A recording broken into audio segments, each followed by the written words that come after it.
We have now arrived at question 75 of the Summa Theologia, and with question 75, we have entered into the treatise on man. And as you can see above, there are about 27 questions in the treatise on man, so it's going to take a while. It's going to take a long time to get through it, but it is going to be so much fun.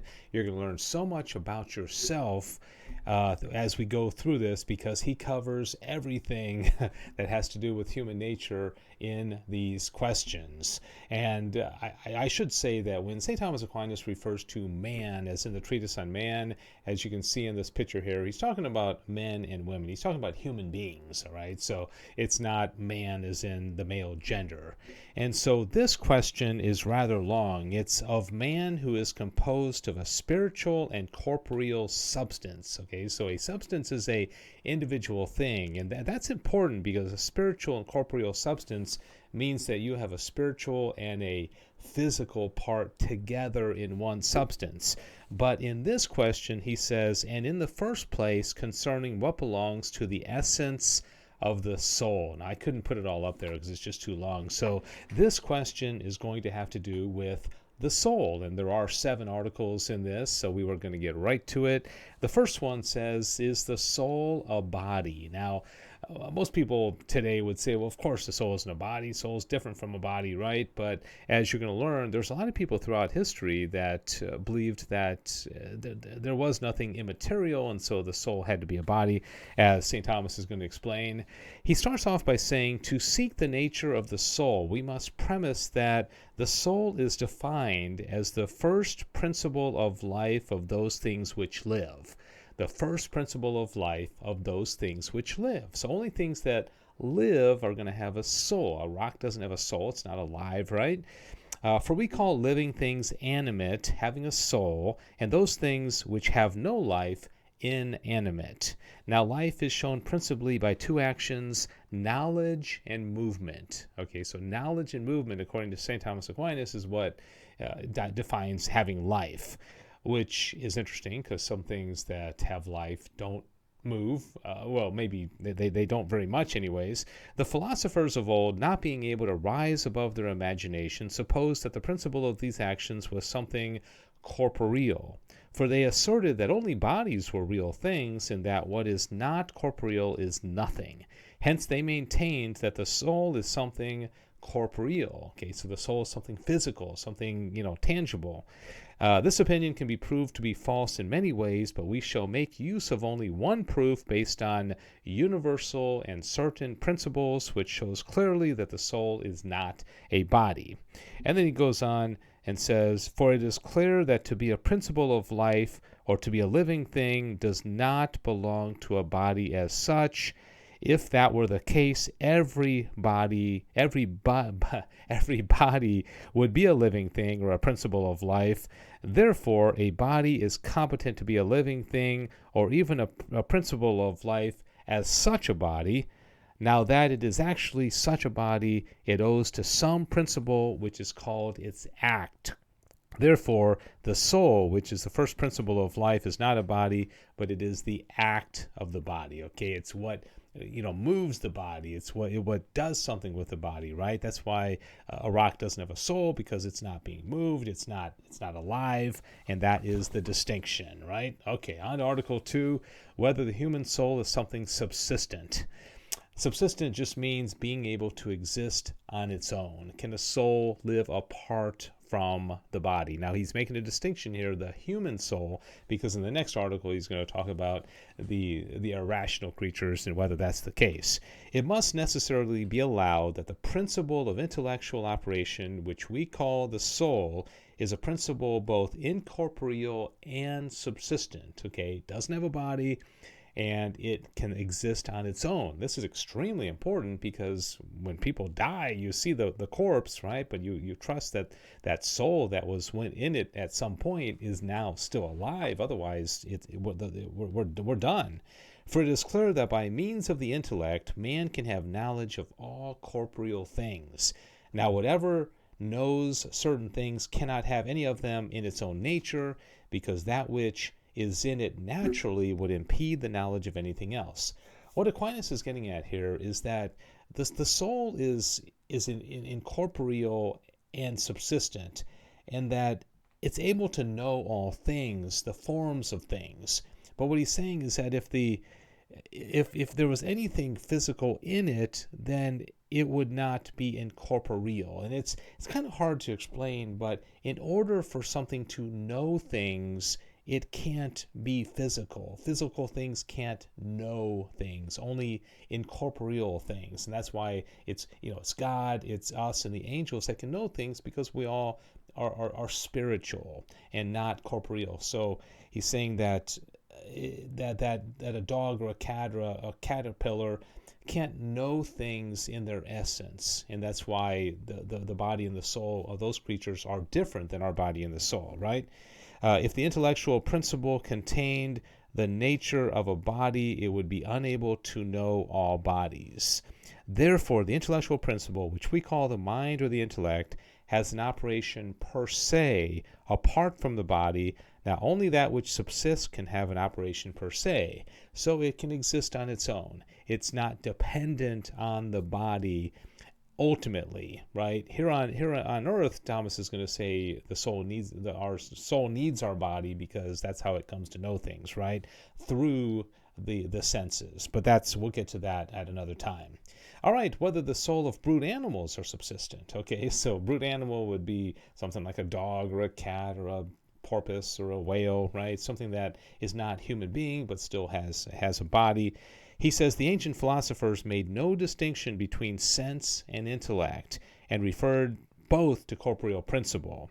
Plato, however, drew a distinction between intellect and sense, yet he referred both to an incorporeal principle. Okay, so he thought that we both came to knowledge and senses just through the soul. Plato had a rather negative view of matter and the human body, right? Maintaining that sensing, just as understanding, belongs to the soul as such. Okay, so the soul, according to Plato, can sense and can do things that it doesn't really need the body in order to do that. Okay, from this it follows that even the souls of brute animals are subsistent, right? But Aristotle held that of the operations of the soul, understanding alone is performed without a corporeal organ. So Aristotle is saying, no, the soul needs the body to sense things, to see, to smell, to taste, right? It doesn't need the body in order to, I guess, for lack of a better word, think or exercise intellect or will, right? That's outside the body.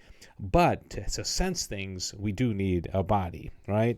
Hence, it is clear that the sensitive soul has no per se operation of its own, and that every operation of the sensitive soul belongs to the composite. So, in order to sense, we have to have a body, and wherefore we conclude that as the soul of brute animals have no per se operation, they are not subsistent, for the operation of anything follows the mode of its being. Since it doesn't have intellect, since it doesn't have will, it doesn't have that part of our soul that is subsistent and not dependent upon the body. And since the brute animals' soul and they do have souls, by the way, but the soul and the body are so connected that when one dies, they both die. Okay, that's what he's getting at. Okay, whether the soul is man. This is an interesting question. Is the soul man, right? And he says the assertion the soul is man can be taken in two senses. First, that man is a soul. Okay, generally speaking, man is a soul. Though this particular man, Socrates, for instance, is not a soul but composed of the soul and body. I say this for as much as some held that the form alone belongs to the species, while matter is part of the individual. Okay, so he's saying here that some people believe, well, we're souls, but we just happen to have this body that we kind of attach to us just as individual people, but really we're just a soul, right? And not the species. This cannot be true, for the nature of the species belongs but to the nature of the species belongs what this definition signifies, And in natural things, the definition does not signify the form only, but the form and the matter. Okay, so Thomas is going to be very insistent on this, is that to be a human being, you have to have form and matter together. Okay, as soon as they separate, like with death, you're no longer a human being. A separated soul and a corpse are not human beings, only when they are together. For whatever belongs in common to the substance of all individuals contained under a given species must belong to the substance of the species. Okay. He also says it may be understood in this sense that this soul is this man. And this could be held if we were supposed that the operation of the sensitive soul were proper to it apart from the body, because in that case all the operations which are attributed to man would belong to the soul only. Now this kind of goes along with what Plato was saying a moment ago, that the soul does the sensing on its own apart from the body, but Thomas is going to be very insistent that we only really can exercise our senses with a body, and therefore it requires the composite in order to carry that out. All right. Is the soul composed of matter and form? Thomas says the soul has no matter, for it belongs to the notion of a soul to be the form of a body. He said we may proceed from the specific notion of the human soul inasmuch as it is intellectual. Now, okay, remember, we have an intellectual soul. For it is clear that whatever is received into something is received according to the condition of the recipient. Now, a thing is known insofar as its form is in the knower. Okay, so anything you know, if you know treeness, that form is in you, that form is in the intellect. But the intellectual soul knows a thing in its nature absolutely. For instance, it knows a stone absolutely as a stone, and therefore the form of a stone absolutely as to its proper formal idea is in the intellectual soul. Okay, it's in this. It becomes a part of us. Therefore, the intellectual soul itself is an absolute form and not something composed of matter and form. For if the intellectual soul were composed of matter and form, the form of things would be received into it as individuals, and so it would only know the individual, just as happens with the sensitive powers, which receive forms and corporeal organs. Okay, so now what he's getting at here is that we are complex, and when we come to know things, our senses sense the individual matter. Okay, so like this highlighter, my eyes see the individual one material thing, but my intellect is able to abstract the universal from it, right? And so the matter can't, the sensitive part of our soul can't abstract universals. It only sees the individual things, and therefore it's different. I know it's kind of challenging. Hopefully this is making some sense to you. I'm still working through this stuff as well. Is the human soul incorruptible? Okay, this fruit here is corruptible, so it is able to be corrupted and decompose. But the human soul, not so much. We must assert, says St. Thomas Aquinas, that the intellectual principle, which we call the human soul, is incorruptible, for a thing may be corrupted in two ways, per se and accidentally. All right. He says, now it was shown above that souls of brutes are not self-subsistent, whereas the human soul is, so that the souls of brutes are corrupted when their bodies are corrupted, while the human soul could not be corrupted unless it were corrupted per se.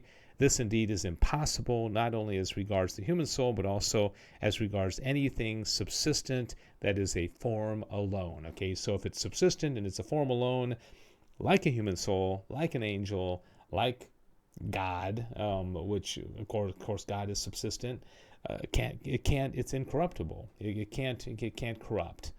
So finally, Thomas asks whether the soul is the same species as an angel. And this is a very important question, because so often people confuse human beings with angels, and when somebody dies, they've gone off to be an angel, which is absolutely false, right? It's a whole different species altogether.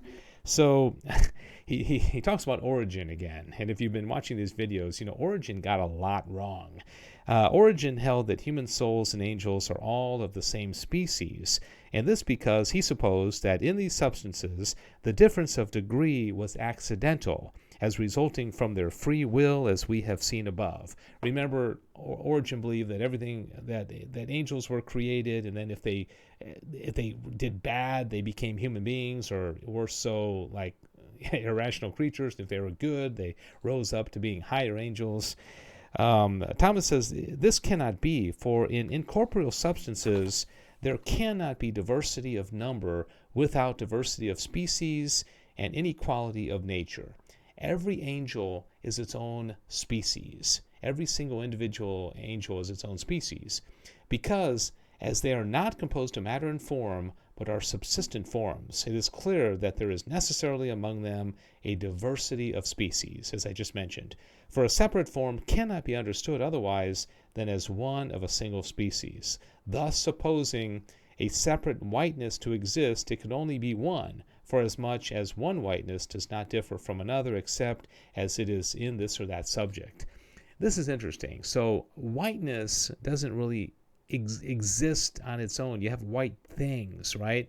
Now, Plato would have had whiteness as in the realm of forms, but there are white things, right? So what is whiteness if it's not attached to some kind of matter? I think that's what he's getting at here. But diversity of species is always accompanied with a diversity of nature. Okay, for if the matter of one be distinct from the matter of another, it follows that either the form is the principle of the distinction of matter, that is to say that the matter is distinct on account of its relation to diverse forms, and even then there would result a difference of species and inequality of nature, or else the matter is the principle of the distinction of the forms. Okay, so for thus, we all are one species. All human beings are one species. But what's different about us is that we have different bodies. Okay, everybody has a different body, and so that's what kind of differentiates us. But our souls are of one species, human being, right? So that it is not possible for the angel and the soul to be of the same species. How it is that there can be many souls of one species will be explained later. Okay, how can there be many souls like you and me and billions of people that are all the same species, and what differentiates us is our body? Okay, so that is question 75. I know this one went kind of long. I hope you're still watching. If you are, we're just getting started. We're going to go on to a lot more about human nature in these videos that follow. But thank you for joining with me, and I hope you are learning a lot from St. Thomas Aquinas. St. Thomas Aquinas, pray for us. God bless you.